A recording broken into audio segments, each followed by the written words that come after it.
유라야? 문 좀 열어봐. 선희가 다시 소리쳤지만 응답은 없었습니다. 선희는 한증막 벽에 기대어 앉았습니다. 온도가 너무 높아서 서 있기가 힘들었습니다. 땀이 온몸에서 비 오듯 흘러내렸습니다. 이건 이상하다. 불이 이렇게 빨리 오를 리가 없는데. 선희가 혼잣말을 했습니다. 30년 경험으로 봤을 때 아궁이 불이 이렇게 급격하게 타오르려면 상당한 양의 장작이나 다른 연료가 필요했습니다. 그때 밖에서 희미한 목소리가 들렸습니다. 유라의 목소리 같았지만 확실하지 않았습니다. 서류만 정리하면 내일 바로 계약할 수 있어. 유라의 목소리였습니다. 선희의 가슴이 철렁했습니다. 계약이라니요? 무슨 계약을 말하는 것일까요? 설마. 응, 맞아. 자, 이 나이에 혼자 찜질방 운영하는 것도 위험하잖아. 사고라도 나면 유라의 목소리가 계속 들렸습니다. 이제 선희는 확실히 알았습니다. 유라가 누군가와 전화 통화를 하고 있었습니다. 그리고 그 내용은 자신이 없어진 후의 일에 관한 것이었습니다. 부동산 중개업소 사장님이 그러는데 이 골목이 재개발되면 최소 5억은 받을 수 있대. 지금 당장 팔아도 3억은 될 거래요. 유라의 목소리에 흥분이 섞여 있었습니다. 선희는 온몸에 소름이 돋았습니다. 뜨거운 한증막 안에 있으면서도 등골이 오싹해졌습니다. 며느리가 자신을 의도적으로 이곳에 가둔 것이 분명했습니다. 걱정하지 마세요. 사고로 처리하면 되니까. 어차피 혼자 밤늦게 찜질방에서 일하다가 실수로. 유라의 목소리가 점점 더 선명하게 들렸습니다. 선희는 이제 상황을 완전히 파악했습니다.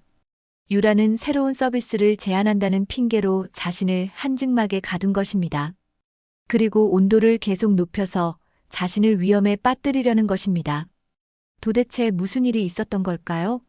오늘 사연 시작하기 전에 무료 버튼인 구독과 좋아요 꼭 눌러주세요. 그러면 여러분들에게 복이 찾아올 거예요. 서울 강북의 구불구불한 골목길 깊숙한 곳, 빌딩들 사이에 낡은 2층 건물 하나가 자리를 지키고 있습니다. 강선의 전통 찜질방이라고 적힌 간판은 세월의 때가 묻어 글씨가 희미해졌지만 여전히 골목 사람들에게는 없어서는 안 될 소중한 공간입니다. 새벽 5시 69세 강선이는 어김없이 눈을 뜹니다. 무릎이 시큰거리지만 몸이 먼저 일어나는 습관이 몸에 배었습니다. 슬리퍼를 끌며 아래층으로 내려가면 가장 먼저 해야 할 일이 기다리고 있습니다. 바로 한증막 아궁이에 불을 지피는 일입니다. 아궁이 불냄새만 맡아도 마음이 놓인다. 이 집은 내 젊음, 내 땀이 배어있지. 선희는 마른 장작을 아궁이에 넣으며 혼잣말을 합니다. 불이 타오르기 시작하면서 나무 타는 냄새가 코끝을 스칩니다. 30년 전 남편과 함께 이 건물을 사서 찜질방을 시작했을 때의 기억이 생생합니다. 그때는 손님들로 북적였습니다. 동네 아주머니들이 저녁마다 모여서 한증막에서 땀을 빼고 마사지도 받고 수다도 떨었습니다. 아이들은 부모를 따라와서 찜질방 구석에서 졸거나 만화책을 읽었습니다. 선희는 그런 모든 사람들을 따뜻하게 맞아주었습니다. 하지만 요즘은 다릅니다. 골목 주변에 대형 스파와 모던한 찜질방들이 생기면서 단골들이 하나둘 발길을 돌렸습니다. 특히 젊은 세대들은 아예 오지 않습니다. 하루 종일 문을 열어놔도 손님이 서너 명 오는 날이 많습니다. 아들 박성호는 42세로 회사에서 과장직을 맡고 있습니다. 성호는 주말이면 어머니를 도우러 옵니다. 무거운 짐을 들어주고 고장난 곳을 수리해주고 장부 정리도 도와줍니다. 성호는 말이 많지 않은 편이지만 어머니에 대한 효심만큼은 깊습니다. 며느리 이유라는 39세로 결혼한 지 15년 되었습니다. 처음에는 시어머니를 잘 따랐습니다. 찜질방 일도 거들어주고 명절 때는 음식 준비도 도왔습니다. 하지만 언제부터인가 유라의 마음에 변화가 생겼습니다. 최근 들어 유라는 찜질방에 와도 일을 거두는 대신 스마트폰만 들여다봅니다. 부동산 앱을 켜놓고 주변 시세를 확인하거나 재개발 소식을 검색합니다. 선희가 말을 걸어도 대답이 성의 없습니다. 유라야, 수건 좀 개어줄래? 선이가 부탁하면 유라는 네, 잠깐만요라고 대답하면서도 눈은 여전히 휴대폰 화면에 꽂혀 있습니다. 그러다가 몇 분 후에야 마지못해 수건을 개기 시작합니다. 오늘도 선이는 홀로 찜질방을 준비합니다. 한증막 온도를 확인하고 수건을 정리하고 음료수 냉장고를 점검합니다. 정오가 되자 첫 손님이 찾아옵니다. 70대 할머니 한 분인데 이 동네에서 40년을 살아온 단골입니다. 선이야, 오늘도 고생이 많구나. 할머니가 반갑게 인사합니다. 아니에요, 언니. 이렇게 와주셔서 고마워요. 선이는 진심으로 대답합니다. 저녁이 되자 성호와 유라가 도착합니다. 성호는 어머니에게 안부를 묻고 하루 매출을 확인해 봅니다. 유라는 인사만 하고는 구석에 앉아서 또다시 휴대폰을 만집니다. 선이는 아들 내외와 함께 있으면서도 마음 한구석이 허전합니다. 가족이 함께 있지만 진짜 마음이 통하고 있는 건지 확신이 서지 않습니다. 특히 며느리 유라의 변한 모습을 보면 서운함이 밀려옵니다. 밤이 되어 손님들이 모두 돌아가고 선이는 마지막으로 아궁이 불을 정리합니다. 타다 남은 재를 치우고 내일을 위해 장작을 준비해 놓습니다. 이 모든 과정이 30년째 반복되는 일상입니다. 계단을 올라가며 선이는 생각합니다. 이 찜질방이 과연 언제까지 지속될 수 있을까요? 손님은 점점 줄어들고 건물은 낡아가고 가족들의 마음도 예전 같지 않습니다. 하지만 여전히 이곳을 찾는 단골들이 있는 한 선이는 포기할 수 없습니다. 명절을 일주일 앞둔 어느 저녁, 선이는 아들 내외를 위해 특별히 저녁상을 차렸습니다. 찜질방 2층에 있는 거실 식탁에는 선이가 직접 담근 김치, 된장찌개, 불고기가 정성스럽게 놓여 있습니다. 30년 동안 이 집에서 무수히 많은 식사를 함께 했지만 오늘따라 분위기가 어딘가 어색합니다. 성호는 평소처럼 조용히 밥을 먹고 있습니다. 회사 일로 피곤한 기색이 역력하지만 어머니가 차려준 음식을 맛있게 드시려고 노력하는 모습이 보입니다. 선이는 아들이 좋아하는 반찬들을 연신 그의 그릇에 올려줍니다. 성호야, 많이 먹어라. 요즘 살이 빠진 것 같구나. 선이가 걱정스러운 목소리로 말합니다. 괜찮아요, 어머니. 맛있게 잘 먹고 있어요. 성호가 고개를 끄덕이며 대답합니다. 하지만 유라는 다릅니다. 식사 내내 스마트폰을 옆에 두고 가끔씩 화면을 확인합니다. 선이가 반찬을 권해도 네, 감사해요라고 형식적으로 대답할 뿐입니다. 유라의 시선은 계속해서 휴대폰 화면과 창밖 풍경 사이를 오갑니다. 식사가 반쯤 진행되었을 때 유라가 갑자기 입을 엽니다. 목소리는 평온해 보이지만 그 안에 담긴 의도는 예사롭지 않습니다. 어머니, 요즘 찜질방 운영이 어떠세요? 손님들이 많이 줄었다고 하던데요. 선이는 수저를 잠깐 멈추고 며느리를 바라봅니다. 그래도 단골분들이 계시니까 버틸만해. 30년 동안 해온 일인데 쉽게 포기할 수는 없지. 유라는 고개를 끄덕이는 척하면서도 계속해서 말을 이어갑니다. 그런데 이 동네 부동산 시세가 요즘 많이 올랐다고 하더라고요.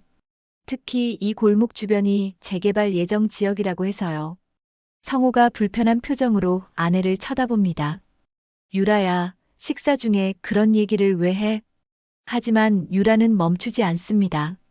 오히려 더욱 구체적인 이야기를 꺼냅니다. 아니에요. 그냥 궁금해서요.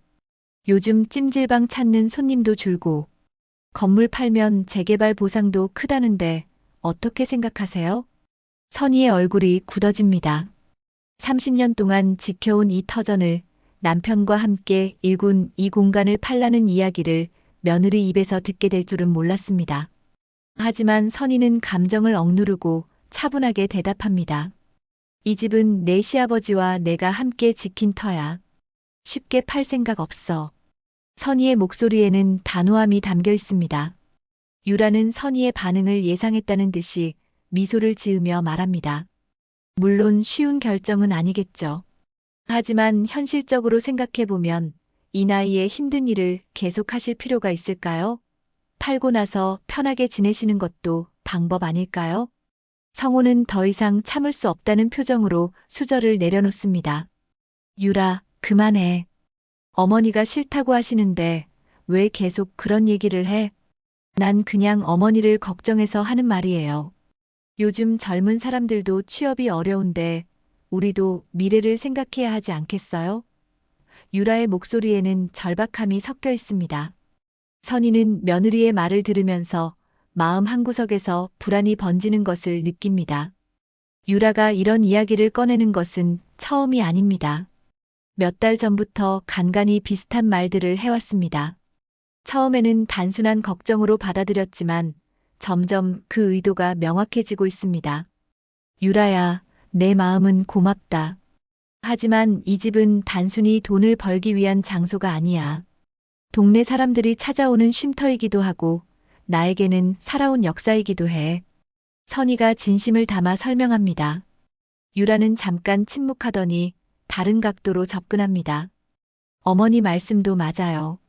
하지만 현실적으로 매달 적자가 나고 있지 않아요? 전기세, 가스비, 건물 관리비. 이런 것들을 다 계산해보면 오히려 손해가 더 클 텐데요. 성호가 답답하다는 표정으로 고개를 흔듭니다.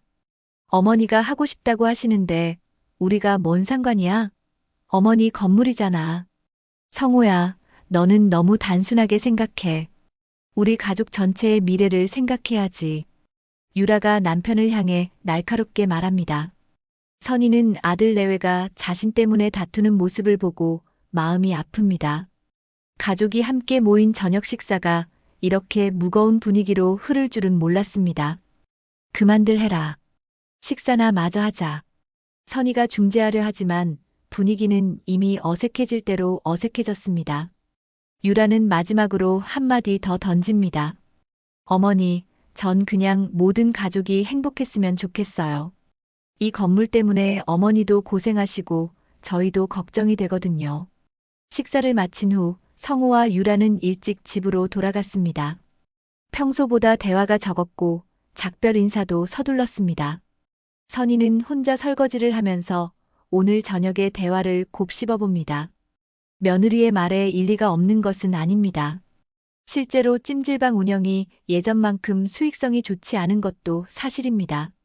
하지만 이 공간이 갖는 의미는 돈으로 계산할 수 없습니다. 밤이 깊어가면서 선희는 창밖을 바라봅니다. 30년 전 이 골목에 처음 왔을 때의 기억이 떠오릅니다. 그때는 모든 것이 새로웠고 희망으로 가득했습니다. 지금은 모든 것이 익숙하지만 미래에 대한 불안감이 점점 커져가고 있습니다. 명절이 지나고 며칠 후 찜질방은 평소와 다름없이 조용한 하루를 보내고 있었습니다. 오후 늦게 몇 명의 단골 손님들이 다녀간 후 저녁 9시가 되자 마지막 손님도 집으로 돌아갔습니다. 선희는 평소처럼 청소를 시작했습니다. 바닥을 닦고 수건을 정리하고 내일 아침을 위해 한증막 온도를 조절했습니다. 10시가 넘어서자 유라가 혼자 찜질방에 나타났습니다. 평소라면 성호와 함께 오는데 오늘은 혼자 왔습니다. 유라는 평상복 차림으로 들어서며 밝은 표정을 지었습니다. 어머니, 아직 안 주무세요? 고생 많으셨어요. 유라가 다정하게 인사했습니다. 유라야, 이 늦은 시간에 웬일이니? 성호는 어디 갔고? 선희가 놀란 표정으로 물었습니다. 성호는 회사 야근이에요. 전 어머니께 좋은 아이디어가 있어서 왔어요. 유라는 신이 난 듯이 말했습니다. 선희는 걸레를 짜며 고개를 갸웃했습니다. 좋은 아이디어? 네, 요즘 전통 찜질방이 다시 인기를 끌고 있다더라고요. 특히 젊은 사람들 사이에서 말이에요. 그런데 우리 찜질방만의 특별한 프로그램이 있으면 어떨까 해서요. 유라가 열정적으로 설명하기 시작했습니다. 선희는 의외였습니다. 며칠 전까지만 해도 건물을 팔자고 하던 며느리가 갑자기 찜질방 발전 방안을 제안하다니요. 하지만 가족이 찜질방에 관심을 보여주는 것은 반가운 일이었습니다. 어떤 프로그램 말이니? 선희가 관심을 보이며 물었습니다. 유라는 스마트폰을 꺼내서 몇 장의 사진을 보여주었습니다. 다른 지역 전통 찜질방들을 보니까 불가마 체험이라는 게 있더라고요. 일반 한증막보다 훨씬 뜨거운 온도에서 짧은 시간 동안 체험하는 거예요. 젊은 사람들이 신기해해서 많이 찾는다고 해요. 선희는 사진을 자세히 들여다보았습니다. 확실히 젊은 고객들이 많이 보였습니다. 그런데 우리 한증막으로도 가능할까? 물론이죠. 우리 한증막이 전통 방식이라서 오히려 더 좋을 것 같아요. 장작불로 직접 데우니까 온도 조절도 자유롭고요. 유라가 확신에 찬 목소리로 대답했습니다. 선희는 잠깐 생각에 잠겼습니다. 30년 동안 찜질방을 운영하면서 새로운 시도를 해본 적이 거의 없었습니다. 항상 같은 방식, 같은 온도, 같은 서비스였습니다. 만약 젊은 고객들을 끌어들일 수 있다면 찜질방에 새로운 활력을 불어넣을 수 있을지도 모릅니다. 그런데 온도를 얼마나 높여야 하는 거니? 선희가 궁금해했습니다. 보통보다 한 20-30도 정도 높이면 된다고 하더라고요. 시간은 10-15분 정도로 짧게 하고요. 손님들이 특별한 경험을 했다고 느끼게 하는 게 중요하대요. 유라가 마치 전문가처럼 설명했습니다. 선희는 고민했습니다. 확실히 매력적인 제안이었습니다. 요즘 손님이 줄어서 고민이 많았는데 새로운 고객층을 개발할 수 있다면 좋은 기회일 수도 있었습니다. 그런데 안전은 괜찮을까? 너무 뜨거우면 위험하지 않을까? 선희가 걱정스럽게 물었습니다. 당연히 안전이 가장 중요하죠. 그래서 제가 제안하는 건 먼저 우리가 직접 체험해보는 거예요. 어머니께서 30년 동안 한증막을 다뤄오셨으니까 어느 정도가 적당한지 가장 잘 아실 거 아니에요? 유라가 설득력 있게 말했습니다. 선희는 유라의 말에 일리가 있다고 생각했습니다. 새로운 서비스를 도입하기 전에 직접 체험해보는 것은 당연한 일이었습니다. 그럼 언제 해볼까? 선희가 물었습니다. 지금 어떠세요? 어차피 손님도 없고 조용하잖아요. 제가 온도 조절도 도와드릴게요. 유라가 즉시 제안했습니다. 선희는 잠깐 망설였습니다. 이미 늦은 시간이었고 혼자서 새로운 시도를 하기에는 다소 부담스러웠습니다.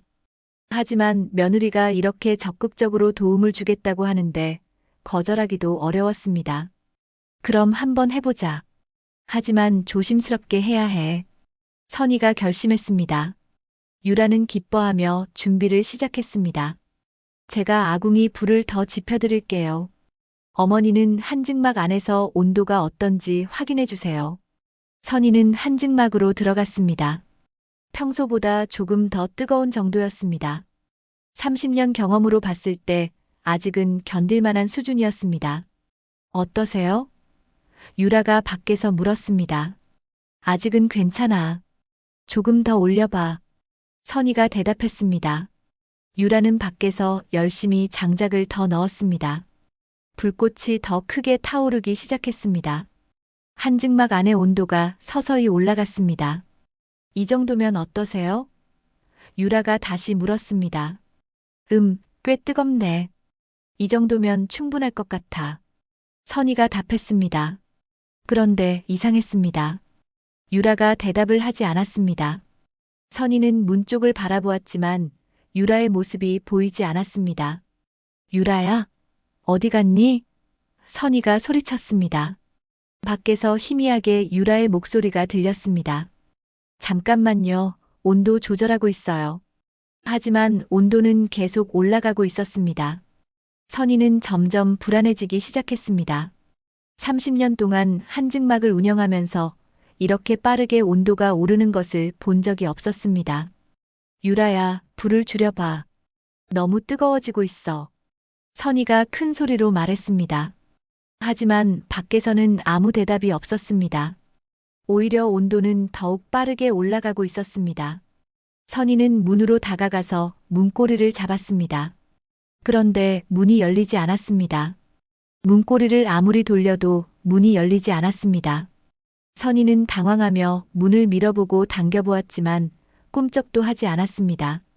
마치 누군가 밖에서 문을 막고 있는 것 같았습니다. 유라야, 문이 안 열려. 선희가 문을 두드리며 소리쳤습니다. 밖에서는 여전히 대답이 없었습니다. 대신 아궁이에서 나는 소리가 더 커졌습니다. 누군가 계속해서 장작을 넣고 있는 소리였습니다.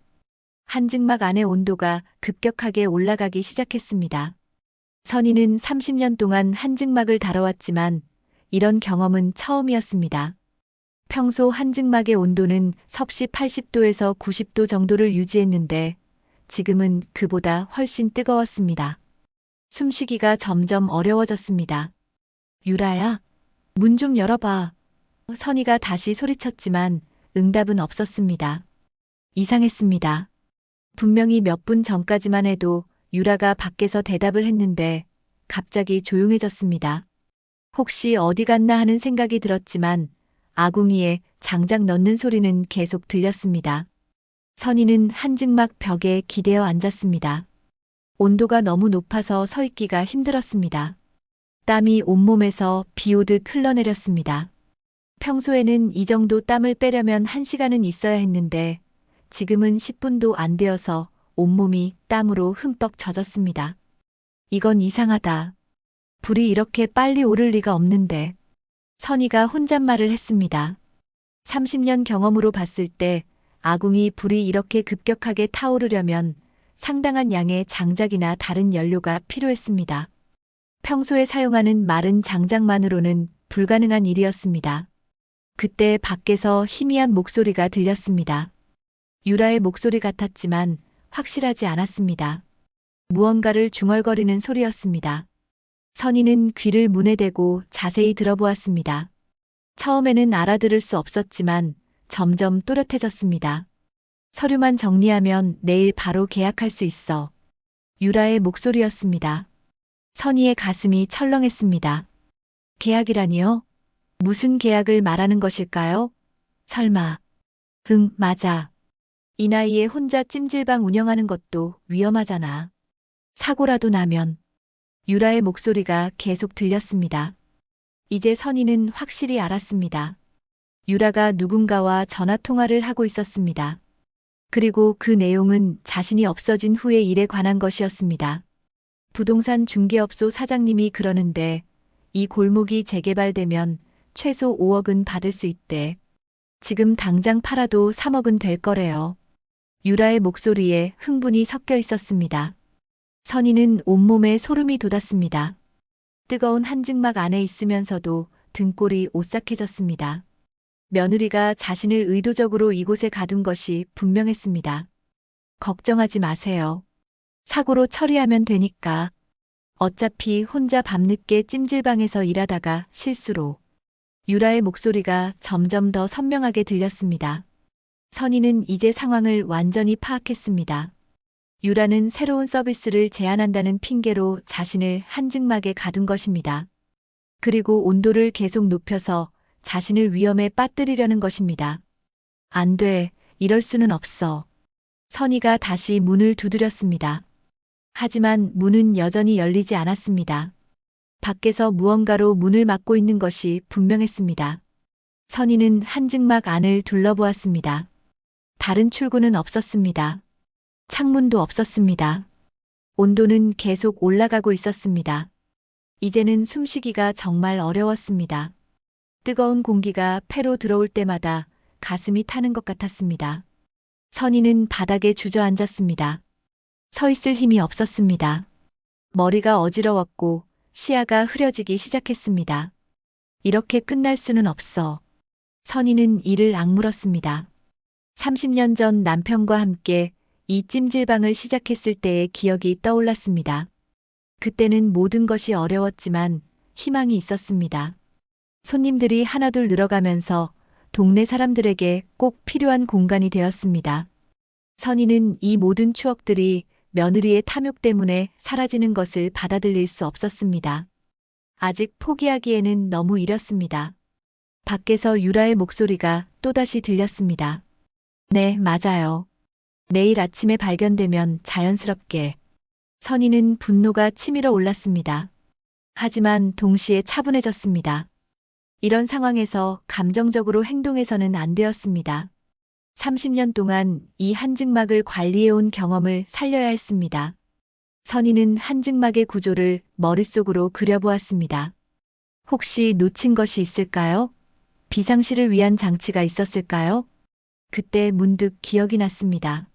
15년 전 안전 점검을 받을 때 소방서에서 비상 스프링클러를 설치하라고 했던 일 말입니다.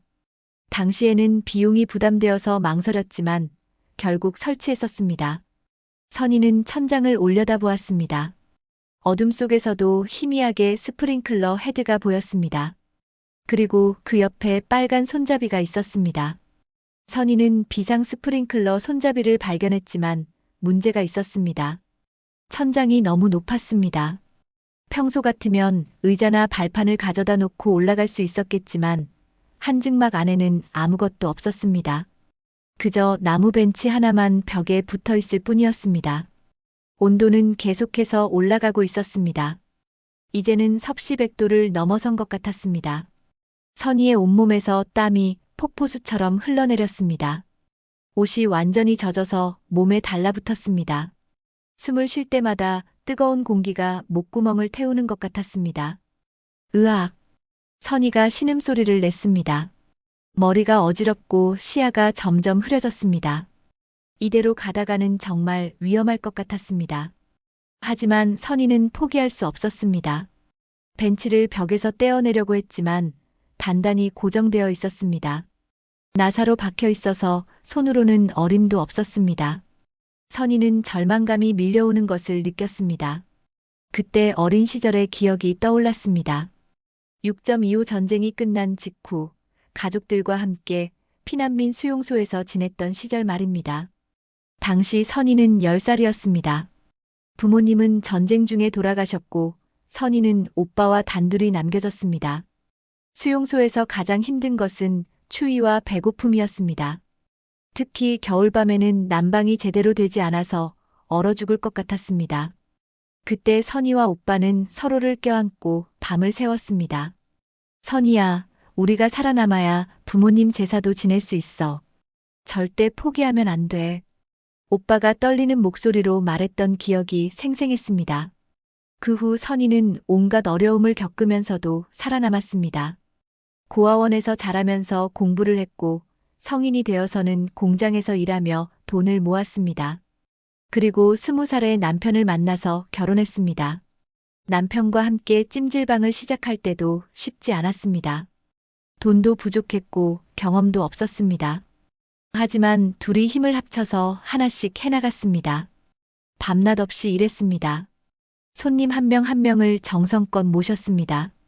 부모님이 돌아가신 뒤 내가 이불을 지켜 여기까지 왔는데 며느리에게 끝날 순 없어.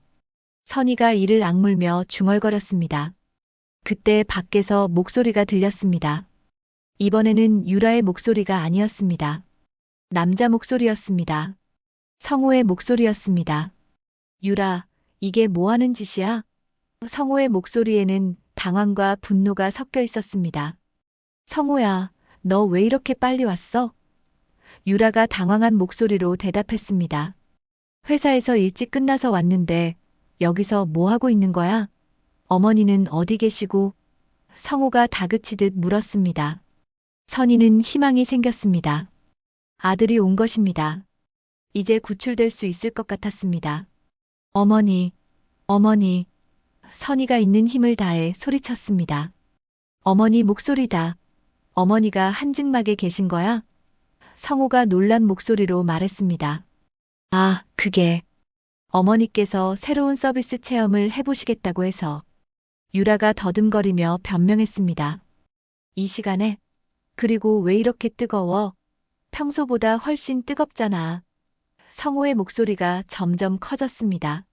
성호야, 문이 안 열려. 선희가 문을 두드리며 소리쳤습니다.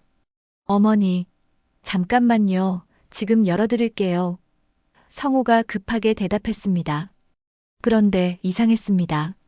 문이 바로 열리지 않았습니다. 밖에서 무언가 치우는 소리가 났습니다. 유라, 너 문 앞에 뭘 갖다 놨어? 성호가 화가 난 목소리로 물었습니다. 아, 그건 실수로. 유라가 목소리가 점점 작아졌습니다. 실수? 이게 실수야? 너 지금 뭘 하려던 거야? 성호의 목소리에 분노가 가득했습니다. 선희는 밖에서 들리는 소리를 들으며 상황을 파악했습니다. 유라가 문 앞에 무언가를 갖다 놓아서 문이 열리지 않게 막았던 것입니다. 이 건물 팔아야 우리도 산다고. 유라가 갑자기 소리쳤습니다. 이제 유라도 더 이상 숨길 수 없다는 것을 깨달은 모양이었습니다. 목소리에 절망과 분노가 섞여 있었습니다. 뭐라고? 너 지금 무슨 소리 하는 거야? 성호가 믿을 수 없다는 듯이 말했습니다. 우리 빚이 얼마인지 알아? 내가 부동산 투자 실패해서 진 빚 말이야. 이 집만 팔면 모든 게 해결돼. 유라의 목소리가 점점 커졌습니다. 선희는 충격을 받았습니다. 유라가 부동산 투자로 빚을 졌다는 것은 처음 듣는 이야기였습니다. 그것 때문에 자신을 해치려고 했던 것입니다. 너 미쳤어? 어머니를 어떻게 하려고 했던 거야? 성호의 목소리가 떨리고 있었습니다. 밖에서 탁탁하는 소리가 났습니다. 아마 성호가 문 앞을 막고 있던 물건들을 치우고 있는 것 같았습니다. 선희는 이제 조금 안심이 되었지만 여전히 한증막 안은 너무 뜨거웠습니다.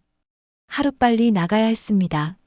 밖에서 물건들을 치우는 소리가 계속 들렸지만 문은 여전히 열리지 않았습니다. 성호가 애를 쓰고 있는 것 같았지만 쉽게 해결되지 않는 모양이었습니다. 어머니, 조금만 기다리세요. 문고리가 이상해요. 성호가 급하게 소리쳤습니다. 선희는 점점 의식이 흐려지는 것을 느꼈습니다. 온도가 너무 높아서 더 이상 버티기 어려웠습니다. 이대로 가다가는 아들이 문을 열어주기 전에 쓰러질 것 같았습니다. 그때 선희는 마지막 방법을 시도하기로 결심했습니다. 비상 스프링클러 손잡이를 당기는 것이었습니다. 높이가 문제였지만 다른 방법이 없었습니다. 선희는 벽을 더듬으며 일어섰습니다. 다리에 힘이 없어서 비틀거렸지만 벽에 기대어 간신히 서 있을 수 있었습니다. 그리고 벽을 따라 천천히 이동하기 시작했습니다. 한증막의 벽은 전통 방식으로 만들어져 있어서 약간 울퉁불퉁했습니다. 선희는 그 틈새에 손가락을 걸고 조금씩 올라가려고 했습니다. 평소 같으면 불가능한 일이었지만 지금은 생사가 걸린 문제였습니다. 첫 번째 시도에서 선희는 몇 센티미터 올라갔다가 다시 떨어졌습니다. 손에 힘이 없었고 온몸이 땀으로 미끄러웠습니다. 하지만 포기할 수 없었습니다. 두 번째 시도에서도 마찬가지였습니다. 선희는 바닥에 주저앉으며 숨을 헐떡였습니다. 시야가 점점 더 흐려졌습니다. 그때 남편의 목소리가 들리는 것 같았습니다. 선희야, 포기하지 마. 너는 할 수 있어. 물론 환청이었습니다. 남편은 5년 전에 세상을 떠났습니다. 하지만 그 목소리는 선희에게 힘을 주었습니다. 이 불은 나를 키운 벗이자 시험이었어. 내가 이겨낸다면 우리 가족도 다시 태어날 수 있어. 선희가 혼잣말을 했습니다. 30년 동안 이 아궁이 불과 함께 살아왔습니다. 불은 때로는 따뜻함을 주었고 때로는 위험하기도 했습니다. 하지만 항상 선희의 곁에 있었습니다. 지금도 마찬가지였습니다. 이 뜨거운 열기는 위기이지만 동시에 선희가 이겨내야 할 시험이기도 했습니다. 선희는 다시 일어섰습니다. 이번에는 다른 방법을 시도했습니다. 벽 모서리 부분을 이용하는 것이었습니다. 한증막의 모서리는 벽돌들이 겹쳐져 있어서 작은 돌출부들이 있었습니다. 선희는 맨발로 그 돌출부를 밟으며 조금씩 올라가기 시작했습니다. 발가락에 힘을 주고 손으로는 벽의 틈새를 잡았습니다. 한 번에 몇 센티미터씩 올라갔습니다. 어머니, 문이 열렸어요. 성호의 목소리가 들렸습니다. 하지만 선희는 이미 스프링클러 손잡이에 거의 도달해 있었습니다. 이제 몇 센티미터만 더 올라가면 되었습니다. 선희는 마지막 힘을 다해 손을 뻗었습니다. 손가락 끝이 빨간 손잡이에 닿았습니다. 선희는 온 힘을 다해 손잡이를 당겼습니다. 딸깍 하는 소리와 함께 스프링클러가 작동했습니다. 갑자기 천장에서 찬물이 쏟아져 내렸습니다. 선희는 그 충격으로 바닥에 떨어졌지만 찬물이 온몸을 적시면서 뜨거운 열기가 순식간에 가라앉았습니다. 어머니. 성호가 문을 열고 달려 들어왔습니다. 선희는 바닥에 누워서 찬물을 맞으며 거칠게 숨을 쉬었습니다. 살았다는 안도감이 밀려왔습니다. 성호가 급하게 달려와서 선희를 부축했습니다. 어머니, 괜찮으세요? 의식은 있으세요? 성호의 목소리에 눈물이 섞여 있었습니다. 괜찮다, 괜찮아. 선희가 힘없이 대답했습니다. 스프링클러에서 나오는 물 때문에 한증막 안이 완전히 쏟아지는 듯 시원해졌습니다. 아궁이의 불도 물에 젖어서 꺼져가고 있었습니다. 성호는 선희를 부축해서 한증막 밖으로 나왔습니다. 바깥은 한증막 안보다 훨씬 시원했습니다. 선희는 의자에 앉아서 천천히 숨을 고르기 시작했습니다. 유라는 구석에 서서 어찌할 바를 모르고 있었습니다. 얼굴이 하얗게 질려 있었고 손이 떨리고 있었습니다. 그때 스프링클러 경보음이 울리기 시작했습니다. 삐삐삐, 삐삐삐. 큰 소리가 찜질방 전체에 울려 퍼졌습니다. 저거 어떻게 끄는 거야? 성호가 당황했습니다. 제어판에서 끌 수 있어. 선희가 약한 목소리로 대답했습니다. 성호가 급하게 제어판으로 달려가서 경보음을 껐습니다. 하지만 이미 늦었습니다.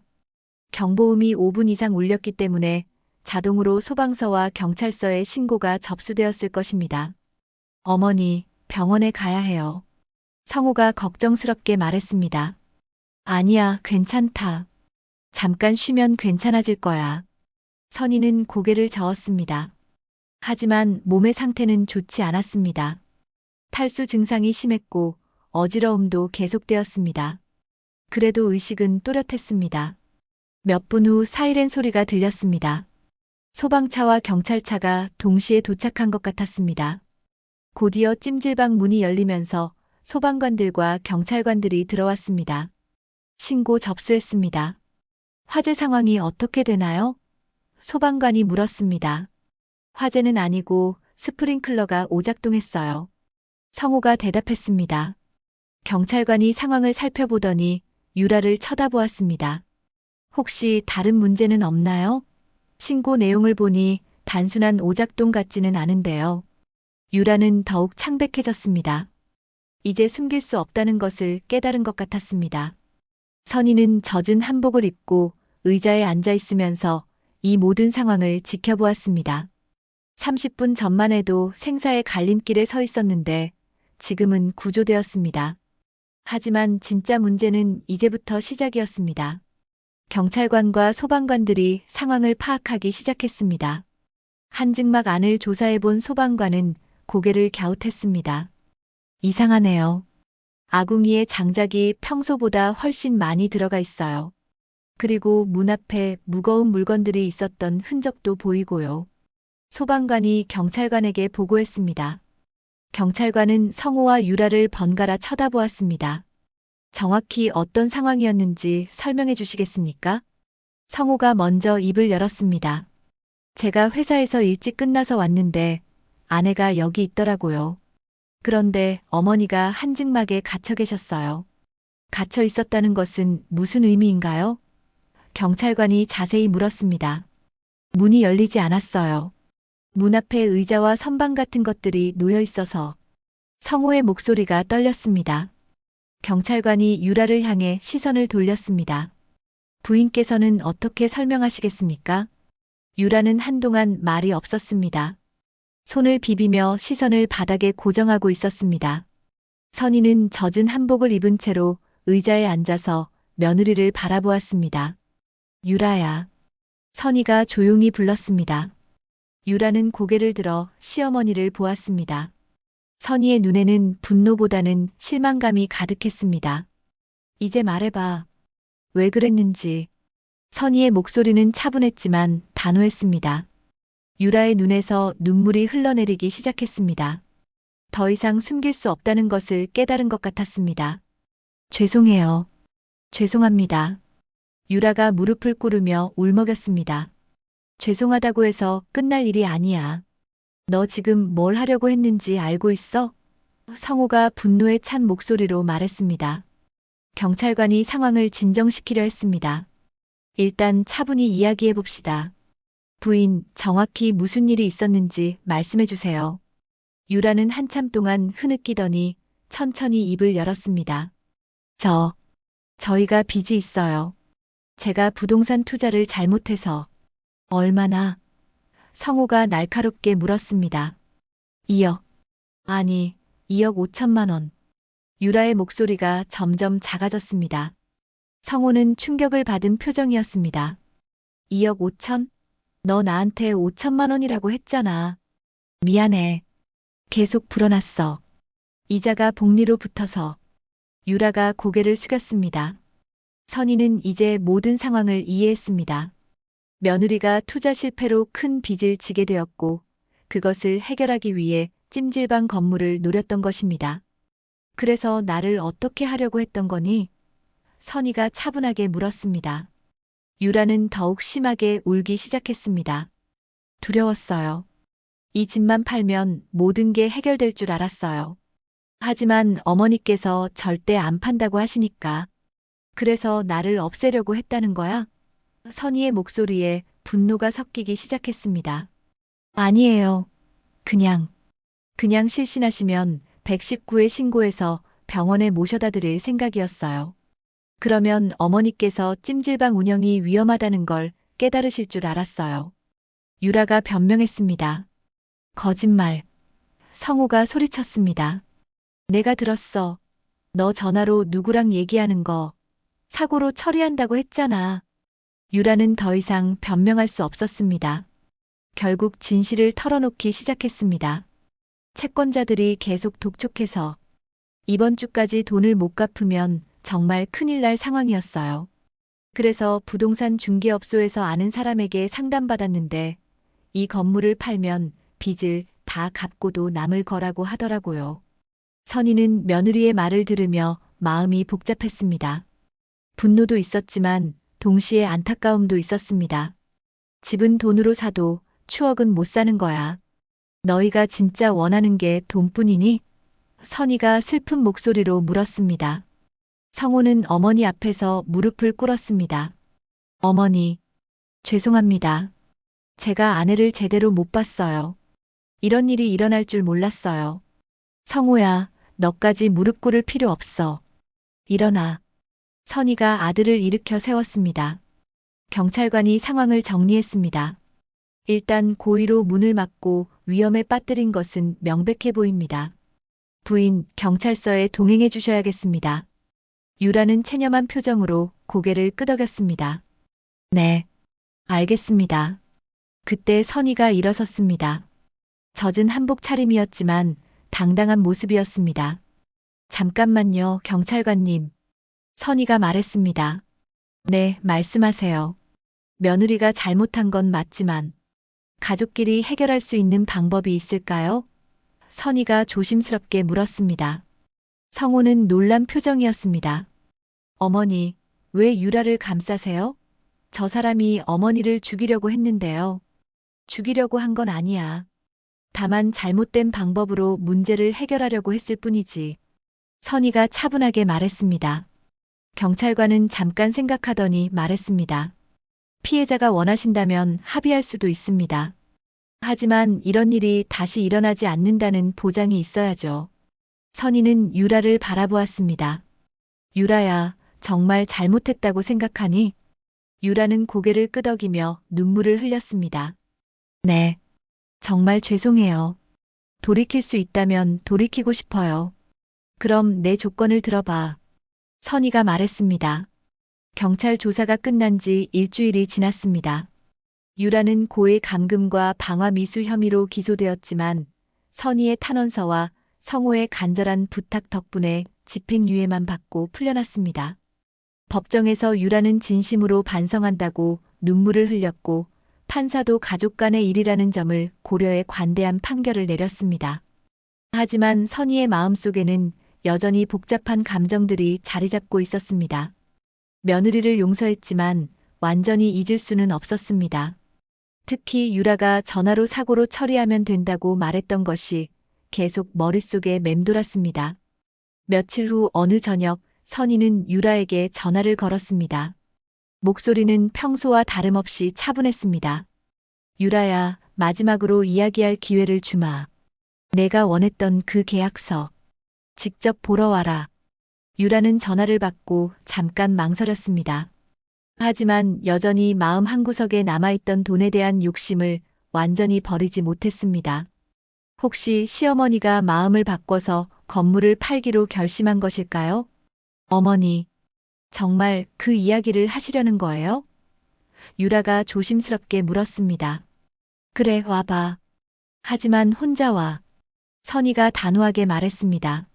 1시간 후 유라는 찜질방에 도착했습니다.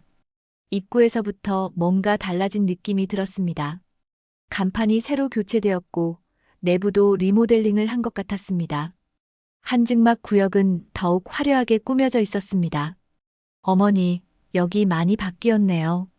유라가 둘러보며 말했습니다. 그래, 새로 단장했어. 너희 일 때문에 스프링클러 시설도 다시 점검받고 안전장치도 더 설치했지. 선희가 담담하게 대답했습니다.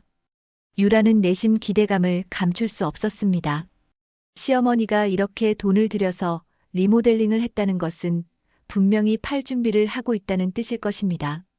이제 팔 마음이 생기신 거예요? 유라가 조심스럽게 물었습니다. 선희는 미소를 지었습니다.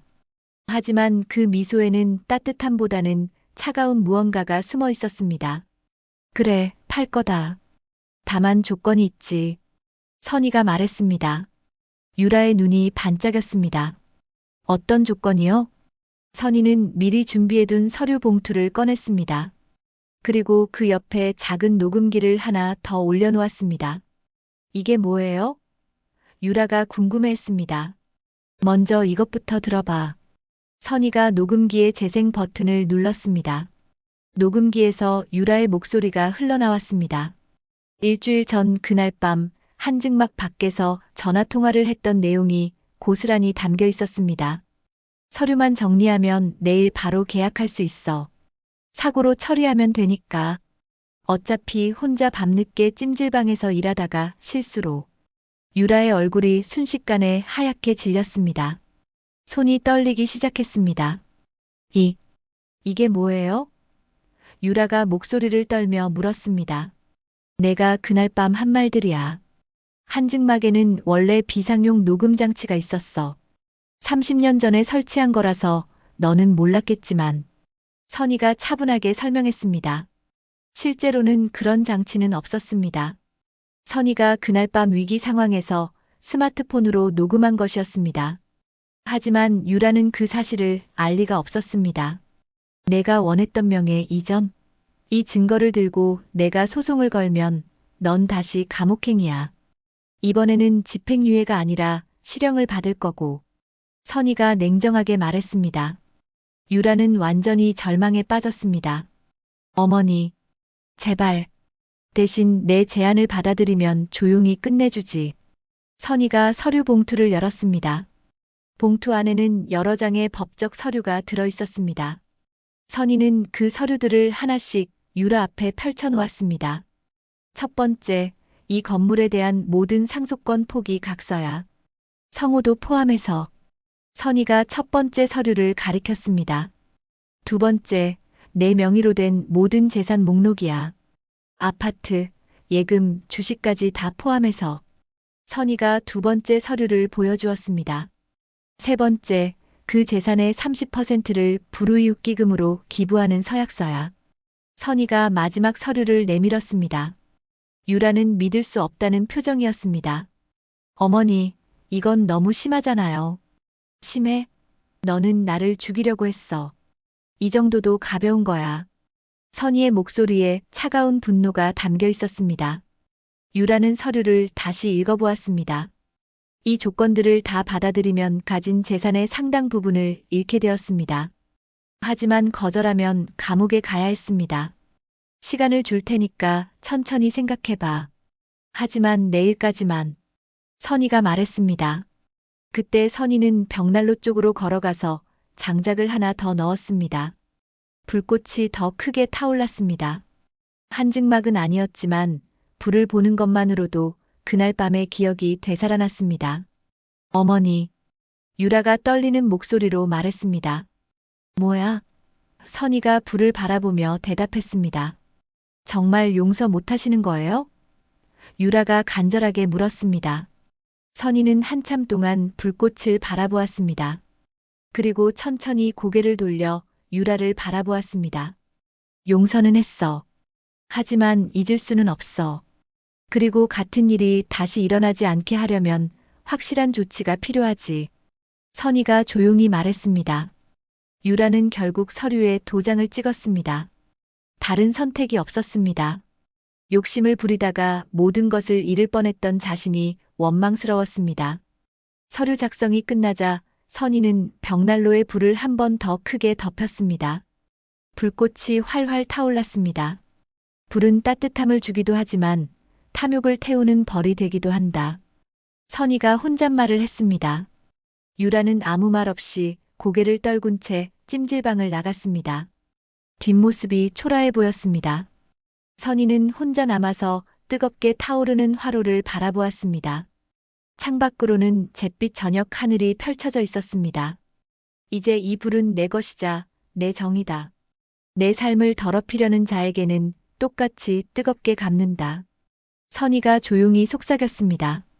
30년 동안 지켜온 이 터전은 이제 진정으로 안전해졌습니다. 그리고 선희는 남은 인생을 이곳에서 당당하게 살아갈 준비가 되어 있었습니다. 오늘 이야기가 마음에 남으셨다면 구독과 좋아요로 함께 해주세요. 더 많은 이야기로 다시 찾아올게요. 구독과 좋아요는 큰 힘이 됩니다.